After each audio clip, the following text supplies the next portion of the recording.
আমার জন্মের পর থেকে আমি দেখেছি আমার বাবা সকল আলেম ওলামাদেরকে, যারা বড় বড় আলেম আছে আমাদের সালকার নবকান্দায়, শ্রদ্ধা করেন, মন থেকে উনি তাদের জন্য করেছেন, তার যতটুকু পেরেছেন উনি করেছেন।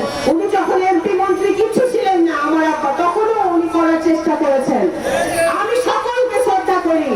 আজকে কিন্তু আমাদের একটা দায়িত্ব আছে, এই মাটির সন্তান হিসেবে আমার একটা দায়িত্ব আছে, আমার বাবার সন্তান হিসেবে আমার একটা দায়িত্ব আছে।